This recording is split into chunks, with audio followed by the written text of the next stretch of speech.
Hello and welcome to another Russia and Revolution revision session for A-level history. And today what we're going to be considering is what was the main cause of the October 1917 revolution. Remember that the harder you work, the luckier you're going to get in your exam. Okay, so in particular you're going to be asked this sort of a question, most likely in relation to a particular factor, and you'll be asked, was the Corn Law affair the main reason why the October 1917 revolution occurred, or what was the main reason for the Provisional Government's failure? Was it that the World War I was the main reason for the Provisional Government's failure, or was Lenin's return the main reason why the Bolsheviks were able to overthrow the Provisional Government? So consider the different ways you might be asked this sort of a question. Okay, so let's have a look then at what the causes of the October 1917 revolution are, not to be confused with the 1917 February revolution, which was the abdication of the Tsar. Okay, so key reasons: Corn Law affair, the mistakes of the Provisional Government, Lenin's return and leadership, and World War I.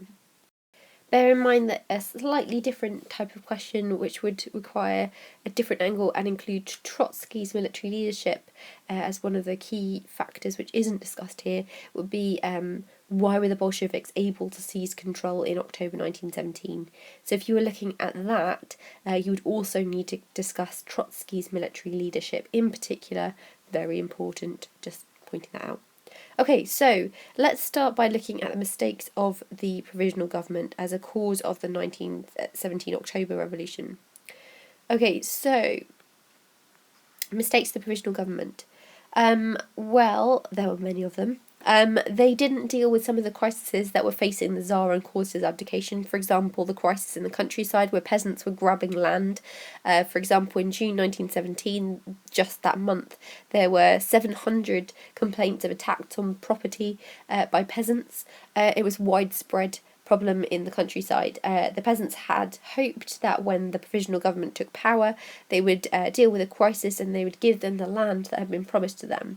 However, that didn't happen, and one of the main reasons was the mistakes of the Provisional Government. They wanted to wait until the Constituent Assembly were elected to reach a final decision on what should be done with the land in the countryside and what rights the peasants had, and therefore they just didn't deal with the crisis in the countryside. Another thing that they were slow to do, they were slow to organise the election of the Constituent Assembly itself. The date for the Assembly election was put to November 1917, so it was very slow to happen, which really left the Provisional Government in quite a vulnerable state because they were self-appointed, so they lacked legitimacy. It was 10 men, self-appointed, self-chosen from the Duma, so they lacked legitimacy. So it was easy for people like Lenin to argue that they shouldn't have been in the position that they were. They were also not particularly effective at overcoming the political opposition they faced. So remember that the Provisional Government were not the only source of power during this kind of period of the Provisional Government taking control. There's also the Soviets of Russia, Soviets being workers' councils, and they failed to really address or suppress any Soviets or other opposition parties like the Bolsheviks, and they ignored things like the passing of Order Number 1 by the Soviets, which said that the officers in the army should be elected by their own men and things like that. So they allowed political opposition parties to have a certain degree of power and a say within Russia. And they also allowed political exiles like Lenin to return. So it put them in a more dangerous political position because there was growing opposition that they weren't dealing with to the Provisional Government. I suppose evidence of the fact that the Provisional Government were becoming less and less popular with their lack of dealing with social problems and political problems and their lack of legitimacy would be that when the Bolsheviks, on behalf of the Soviets of Russia, seized control of the Winter Palace, it was hardly guarded at all and it was easy to take over. Most people left, and all it took was a few blank fires of around from the Aurora battleship to get people to leave the the government, basically.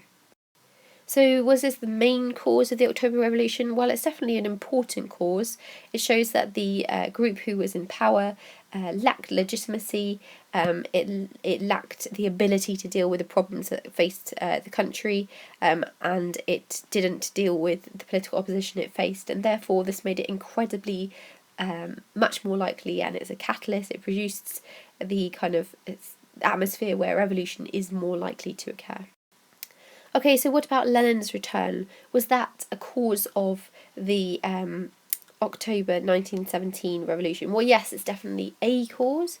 Was it the most important cause? Unlikely. I'd say it's definitely less important a cause than the Provisional Government's problems. And the reason for this was, although Lenin's return in April 1917, when he makes his speech, his 9-hour speech, and he writes the April thesis and officially breaks with the Provisional Government, and he says that the Soviets should not work with the Provisional Government, which they had up until now been sort of trying to do. He makes statements, all power to the Soviets, so break away from the Provisional Government, peace, land, bread, the demands that he wanted people were making, and he's saying that they're going to satisfy those demands. So he made the Soviets seem an alternative to the Provisional Government rather than something that they were going to work alongside, which made revolution potentially a little bit more likely than it had been in the past. However, he is not the most important reason why there was a revolution in October 1917. If you consider that after the July days he was in exile because he was seen as unpatriotic, because they'd had to recall troops back from the front line in order to deal with a march which he had encouraged, theoretically. It's not proven one way or the other, but the belief that he was seen as responsible is what's important during the war. And it led to accusations of Lenin being a German spy, working against the Russian war effort. So he wasn't even in the country in October 1917 when the revolution occurred. And furthermore, he'd written some pamphlets and ideas, such as The State and Revolution, where he implied that revolution was almost impossible and it was not therefore a key cause of October 1917 revolution, because he was saying at this time, oh no, revolution's not going to happen. So he's clearly not the key cause of the revolution. Okay, so what about World War One then? This was definitely a cause of the Tsar's failure and abdication in February 1917, but was it a key cause of the October 1917 revolution? Well, let's have a look. So, World War One, initially there was actually an increase in morale because people felt that they were fighting for a democracy, and the Provisional Government managed to get an increase in loans from Great Britain and France. So morale was higher, which would suggest that actually it's not much of a cause. However, this very quickly declined, and there was conflict between the Soviet and the Provisional Government over different war aims. So, for example, the Soviet just wanted to remain in the war so long as it would kind of make sure that the revolution was protected, whereas the Provisional Government were after acquisitioning land and things like that as well. And there are key pieces of evidence to prove that World War One led to a decline in morale. One would be the failure of the June offensive, an attack against the Ottoman Empire. They'd hoped for a victory, but it was a complete failure, and it led to the July days, where 50,000 workers and also some military personnel protested against outside the Tauride Palace, and they had to call soldiers back to suppress this rebellion. So it was clearly a serious rebellion. So it shows that morale was very low as a result of World War One, and in a position where morale is low and people feel that the country isn't being run correctly, a revolution is more likely. So it's definitely a cause of the atmosphere where a revolution was possible. Furthermore, there's evidence that people felt that the World War One wasn't being run particularly efficiently by the Provisional Government. For example, both Milyukov and Prince Lvov were made to stand down or be replaced. Milyukov being the foreign minister, and Prince Lvov being the new commander-in-chief of the army, who was then replaced by Kerensky. So these standing down of key figures in policy about the war proves that people didn't feel that the war effort was being handled correctly. So again, it makes an atmosphere where people felt that the country wasn't being governed in a particularly effective way. So it makes it more likely that there would be demand for change, in which a revolution would be possible.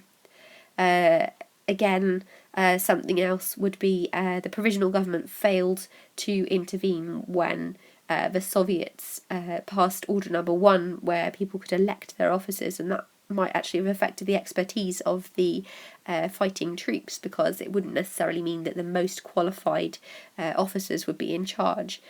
So potentially a mistake of the Provisional Government again in their handling of the World War One made the revolution more likely. People were losing faith in the ability of the Provisional Government to rule. Was this more or less important, do you think, than the Provisional Government's failures and mistakes? Okay, the final factor that we should look at is the Kornilov affair, which happened in August 1917, and was again another cause of the October 1917 revolution. It occurred in August 1917 when Kornilov, the commander-in-chief of the army, the new one, claimed that military dictatorship was necessary over the capital city, St. Petersburg, to protect Russia and the Provisional Government from a repeat of the July days. But obviously Kerensky, the head of the Provisional Government at the time, felt that it was just an attack and that they were trying to take over, and he relied on the Bolsheviks' support to defend St. Petersburg. He had to free the 500-odd Bolsheviks who'd been imprisoned during the July days, or the aftermath of it, and also arm them in order to protect St. Petersburg and defend the city from the army. And it led to a huge increase in support for the Bolsheviks, as the Provisional Government was seen as weak and unable to support themselves and defend the country, and the Bolsheviks were seen as important in defending the country. So it actually led to a party membership rising to about 200,000, and they had about 10,000 members of the Red Guards at this point as well.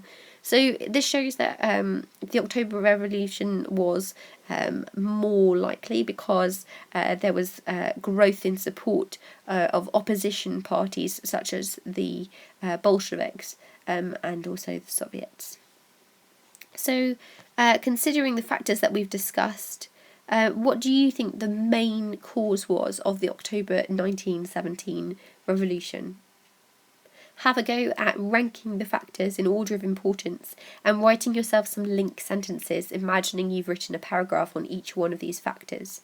So, for example, if you were writing yourself a paragraph on the mistakes of the Provisional Government, what would your link sentence be? Is this more or less important than, for example, Lenin's return, or World War One, or the Kornilov affair? And why do you think that? Justify your decision. Okay, good luck with your revision. Oh, and as a side note, if you were asked a different sort of question, and it might be a really good way to revise, rework the evidence, considering instead not what was the main cause of the 1917 revolution, but why were the Bolsheviks successful in seizing power, or the Soviets successful in seizing power in October 1917. So rework your evidence, consider what was the main reason. One of the reasons which I mentioned earlier isn't involved in that particular spider diagram would be Trotsky's military leadership. It wasn't a cause of the revolution necessarily, but it was a reason why they were able to seize power. Was it the most important reason? I think probably not, but it was an important reason.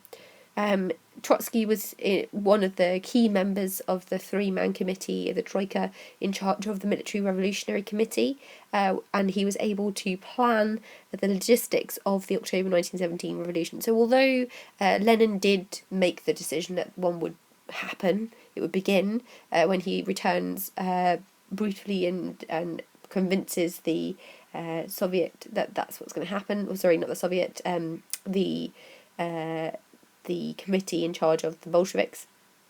It's Trotsky who actually does all the logistical planning, the tactics of the invasion, and he's also the person who created and ran the Red Guards, which had grown to the size of around 10,000, remember, by August 1917 because of the Kornilov affair. And although you need to bear in mind that actually this was largely older men and young, unqualified, not military experienced men, it did enable the Bolsheviks to gain key vantage points within the city, including the White Palace. And he also came up with tactics such as the firing of blank rounds in the guns, so it would sound like they're shooting from a rural battleship not far from the Winter Palace. And these things did enable the Bolsheviks to seize control from the provisional government with relative ease. Although I would hesitate to say that it was the main reason why they were able to take power. That's more likely to be the mistakes of the provisional government itself, because it only took 3 days to gain power from the provisional government, from start to finish of the revolution, and there were only actually 5 deaths. Remember that the St. Petersburg itself wasn't particularly well guarded. The Amazons Women Battalion were largely in control of the Winter Palace, and they were not as strong as the attacking forces.